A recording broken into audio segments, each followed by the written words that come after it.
আমি এমপি হিসাবে আমি মনে করি যে এলাকায় যত বেশি আমাদের মিল কলকারখানা গড়ে উঠবে তত বেশি আমাদের এলাকার জন্য জনগণ তারা আত্মকর্মসংস্থানের সুযোগ পাবে এবং সুযোগ পেলে এলাকায় সন্ত্রাস দরিদ্র অরাজকতা চাঁদা মাদক কমে যাবে এবং সমাজের সুন্দর অনুকূল পরিবেশ শান্তিপূর্ণ পরিবেশ সৃষ্টি হবে। তাই আমি মনে করি এই ব্যাপারে আমাদের সরকার দৃঢ় টলারেন্স আমার সরকার দৃঢ় টলারেন্স করছে যে এলাকায় আমাদের যে ব্যক্তিত্ব ভারতীয় সংস্কারের মধ্যে প্রথমেই আমাদের নেতা বর্তমান মাননীয় প্রধানমন্ত্রী তিনি সুস্পষ্ট করে বলেছেন যে ব্যবসায়ীদের ক্ষেত্রে অতীতে যে লুটপাট হয়েছে দুর্নীতি হয়েছে অতীতে বাংলাদেশ থেকে 30 লক্ষ কোটি টাকা বিদেশে পাচার করেছে। বাংলাদেশ ব্যাংক লুট হয়েছে, শেয়ার মার্কেট লুট হয়েছে, ব্যাংকগুলি খালি করে দিয়েছে এবং দেশের অর্থনৈতিক অবস্থা ছিল চরম একবারে তলানিতে।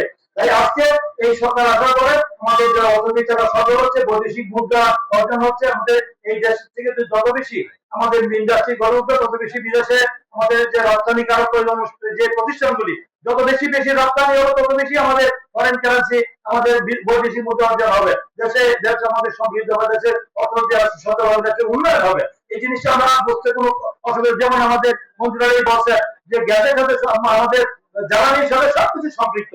জ্বালানি তেল পুরো পৃথিবীতে $1 করে বেড়েছে, বাংলাদেশে 1 টাকাও বাড়ানো হয় না, হয়েছে তো 3000 কোটি টাকা ভর্তুকি দিয়েছে, সাবসিডি দিয়েছে সরকার, জনগণের উপরে 1 টাকাও তিনি বইয়া করেন নাই, বাজেট বাড়ান নাই। অন্য যদি আওয়ামী লীগ সরকার ক্ষমতা হতো তাহলে 5 টাকা পার লিটারে বাড়ানো হতো ডিজেল অক্সিজেন পেট্রোল, কিন্তু ওই সরকার বলছে জনগণের উপর কোনো চাপ না করে।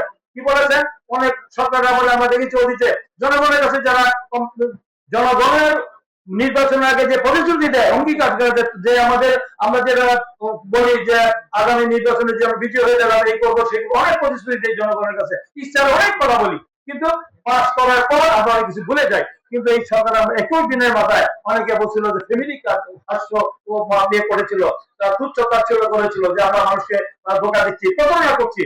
21 দিনের মাথায় 37,000 পরিবারকে ফ্যামিলি কার্ড দেওয়া হয়েছে, এটা দৃশ্যমান হয়েছে দেখেছেন 21 দিনের মাথায়। শুধু তাই নয়, 10,000 টাকা কৃষি ঋণ সুদ মকুব করেছে আমাদের তারা প্রথমে ঘোষণা করেছে, যেটা বেগম খালেদা জিয়া 5,00,000 টাকা কৃষি ঋণ সুদ মকুব করেছিলেন।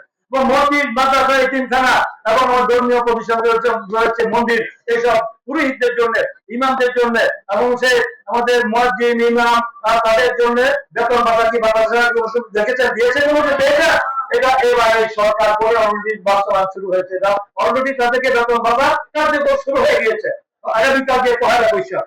এই 1 বৈশাখ উপলক্ষে প্রথমেই আমাদের নেতা মাননীয় প্রধানমন্ত্রী তিনি টার্গেট থেকে আমাদের কৃষক কার্ড দেওয়ার জন্য প্রস্তুতি নিয়েছে। কৃষকদের জন্য বাংলাদেশে 80% মানুষ কৃষক বাঁচতে দেশ বাড়বে, তাই কৃষি কার্ডটা দেওয়ার জন্য কালকে উদ্বোধন করবেন, কালকে আনুষ্ঠানিক হবে। কৃষি কার্ড মানে কি, সেই কৃষি কার্ড দিয়ে আপনি সর্বসুদে আপনার লোন নিতে পারবেন, আপনি কৃষি যন্ত্রপাতি নিতে পারবেন, আপনি কীটনাশক নিতে পারবেন, আপনি সার বীজ নিতে পারবেন, মানে সুলভ মূল্যে আপনারা ন্যায্য মূল্যে নিতে পারবেন। এই যে সুযোগগুলিটা আমরা পেয়েছি এটা অতীতে কোনো সরকার আমাদের দিয়েছিল, অতীতে কোনো সরকার আমাদের সেটা দেওয়া হয় না।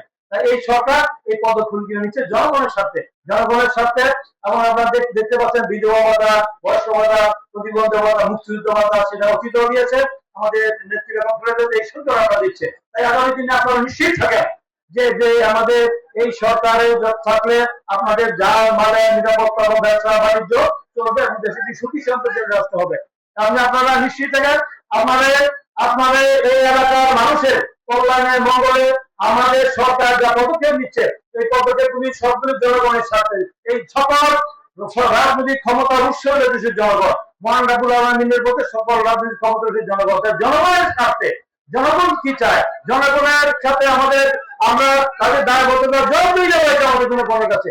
আমাদের কাজ কি, জনগণের আমরা প্রতিশ্রুতি অঙ্গীকারাবদ্ধ যে জনগণের কল্যাণে জনগণ কি চায়, জনগণ আপনারা যেটা চাবেন আমরা জনগণের স্বার্থে আমরা কাজ করবো, কোন ব্যক্তির স্বার্থে নয়, কোন গোষ্ঠীর স্বার্থে নয়। আগামী দিনে আপনাদের জনগণের কল্যাণে মঙ্গলে স্কুল কলেজ রাস্তাঘাট মসজিদ মাদ্রাসা এতিমখানা গ্যাস বিদ্যুৎ থেকে শুরু করে যত অবকাঠামো রয়েছে ব্রিজ কালভার্ট এগুলো করার দায়িত্ব হবে, তাই না? সরকারের কাছে মানুষ চাবে, আমরা সরকারের কাছ থেকে সেই আমরা যেহেতু আমরা সরকারের প্রতিনিধি আমাদের দায়িত্ব হলো জনগণের এই সমস্যাগুলি সমাধান করা। তো আপনাদের সহযোগিতা লাগবে না নাকি? আপনাদের সহযোগিতা ছাড়া পারবো? আমরা তো লুটেরা গভর্নমেন্ট, আমরা অবৈধ অসাংবাদিক এবং আমরা সরকারের আমরা প্রতিনিধি না, আমরা জনগণের প্রতিনিধি। তাই জনগণের স্বার্থ আমরা আগে দেখবো, জনগণ কি চায় সেটা দেখে আমরা আগামী দিনে সেই পদক্ষেপগুলো নিব। সেই পদক্ষেপ নেওয়ার জন্য আমরা আমরা বলছি যে এই যে আমরা বলছি দুজনে আমরা বলছি আমাদের দরজা খোলা, যখনই আসবেন যে কোনো দাবি নিয়ে আসবেন সেই দাবি আগে আমরা শুনবো, শুনে সেটা আমরা বাস্তবায়ন করবো। এই জন্য আপনাদেরকে ধৈর্য ধরতে হবে, কারণ এই সরকারের বয়স কতদিন হয়েছে? 50 দিন হয়েছে। 50 দিন কোথাও পাওয়া নাই, হচ্ছে 55 দিন। কয়দিন হলো এই সরকারের বয়স? এই অল্প দিনে বাংলাদেশের ইতিহাসে না, পৃথিবীর ইতিহাসে কোন সরকার এত দাবি দেওয়া মানুষের বাস্তবায়ন করে নাই। যা বলছে তা দৃশ্যমান হচ্ছে, এই দৃশ্যমান হবে আগামী দিনে আপনাদের সমস্ত দাবি, হালকারা থেকে শুরু করে সমস্ত দাবি ইনশাল্লাহ বাস্তবায়ন হবে। এই কথা বলে আমাদের হাজারো সমস্যা রয়েছে, এই সমস্যা আপনাদের সময় মতো আমরা বাস্তবায়ন করবো ইনশাল্লাহ।